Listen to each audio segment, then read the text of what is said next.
High friends, welcome back to my channel আর হ্যাঁ mom cooking. আজকে আমি আপনাদের সাবুদানা ও কিছু ফল দিয়ে দারুণ মজার একটি ডেজার্টের রেসিপি শেয়ার করব, যেটা তৈরি করতে পারবেন অনেক সহজে, খেতে কিন্তু অনেক অনেক বেশি মজাদার হয়। ইফতারে এই ঠান্ডা ঠান্ডা ডেজার্টটি খেতে পারেন, খেলে একদম মন প্রাণ জুড়ে যাবে। চলুন তাহলে রেসিপিটি শুরু করি। প্রথমে আমি প্যানে দিয়ে দেবো 1 লিটার লিকুইড দুধ।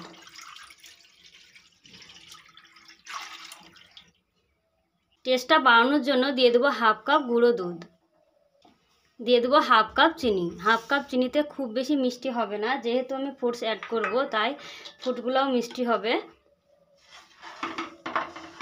মিষ্টিটা আপনারা আপনাদের পছন্দ মতো দিবেন, যে যতটা মিষ্টি খেতে পছন্দ করেন। গুঁড়ো দুধ ও চিনি দুধের সঙ্গে খুব ভালো মতো মিশিয়ে নেব। গুঁড়া দুধের সঙ্গে লিকুইড দুধটা খুব ভালো মতো মিশিয়ে নিয়েছি। এবার আমি 4-5 মিনিট ধরে জাল করে নেব দুধটাকে। এই সময় আপনারা যে কোনো ফ্লেভারের জন্য এলাচ গুঁড়ো কিংবা ভ্যানিলা এসেন্সও দিতে পারেন। আমার এখানে আমি কোনো রকম ফ্লেভার দিচ্ছি না, কারণ আমার ফ্রুটসের ফ্লেভারটাই ভালো লাগে। দুধটা আমি 4-5 মিনিট মতো জাল করে ঘন করে নিয়েছি। খুব বেশি ঘন করা যাবে না, কারণ সাবুদানা দেওয়ার পরে অনেকটাই ঘন হয়ে যাবে। এবার আমি গ্যাসের ফ্লেমটা বন্ধ করে একটা পাত্রে ঢেলে নিয়ে দুধটাকে পুরোপুরিভাবে ঠান্ডা করে নেব। ওদিকে দুধটা ঠান্ডা হচ্ছে, এদিকে আমি সাবুদানাটা সিদ্ধ করে নেব। সাবুদানা সিদ্ধ করার জন্য পরিমাণ মতো জল দিয়ে দিচ্ছি। জলটা ফুটবো হয়ে এসছে। এই সময় আমি হাফ কাপ দিয়ে দেবো সাবুদানা।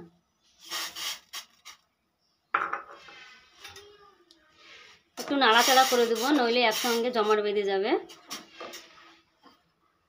4 থেকে 5 মিনিট মতো আমি রান্না করে নেব। গ্যাসের ফ্লেমটা মিডিয়ামে রেখে আমি সাবুদানাটা সিদ্ধ করে নেব। সাবুদানাটা এখানে আমি 5 মিনিট মতো সিদ্ধ করে নিয়েছি। এবারে সঙ্গে সঙ্গে নামিয়ে নেব। সাবুদানাটা একটা ছাঁকনি দিয়ে ছেঁকে নেব।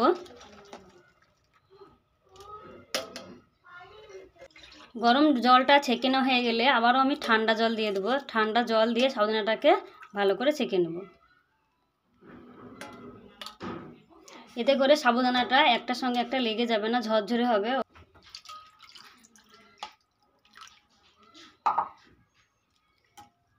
সাবুদানাটা ভালো মতো ছেঁকে নিয়েছি। ঠান্ডা হয়ে গেলে আমি সঙ্গে সঙ্গে যে দুধটা খেয়ে ঠান্ডা করে দিয়েছি সেই দুধে দিয়ে দেবো সাবুদানাটা। এদিকে দুধটা পুরোপুরিভাবে ঠান্ডা হয়ে গেছে। এবার আমি সাবুদানাটা দুধের মধ্যে দিয়ে দেবো।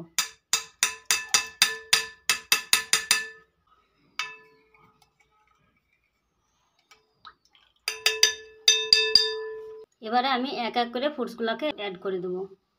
একটা আপেলকে আমি ছোট ছোট টুকরো করে কেটে নিয়েছি, দিয়ে দিলাম। দিয়ে দিলাম বেদানা, দিয়ে দিলাম সবুজ আঙ্গুর, দিয়ে দিলাম কালো আঙ্গুর, আর দিয়ে দিলাম স্ট্রবেরি। দুটো কলাকে আমি গোল গোল করে কেটে নিয়েছি, দিয়ে দিলাম। সব ফ্রুটসগুলো একসঙ্গে খুব ভালো মতো মিশিয়ে নেব। আমি হাতের কাছে যে ফ্রুটসগুলো পেয়েছি সেগুলোই দিয়েছি। আমি যেগুলো দিয়েছি সেগুলোই দিতে হবে তার কোনো মানে নেই। আপনাদের হাতের কাছে যেটা থাকবে সেটা দিয়ে বানাতে পারবেন। সাবুদানার এই ডেজার্টটা নর্মাল ফ্রিজে 3-4 ঘন্টার মতো রেখে খাওয়ার আগে বের করে ঠান্ডা ঠান্ডা পরিবেশন করবেন।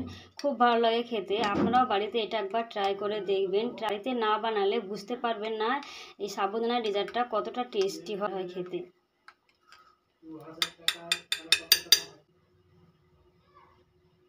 আমার এই সাবুদানার ডেজার্টের রেসিপি যদি আপনাদের ভালো লাগে অবশ্যই লাইক করবেন, কমেন্ট করবেন। আর যারা আমার চ্যানেলে নতুন বন্ধু হিসেবে সাবস্ক্রাইব করেনি তারা চ্যানেলটিকে অবশ্যই সাবস্ক্রাইব করে পাশে থাকবেন। ফিরে আসছি নতুন কোনো রেসিপি নিয়ে। ততক্ষণে সুস্থ থাকবেন, ভালো থাকবেন। ধন্যবাদ।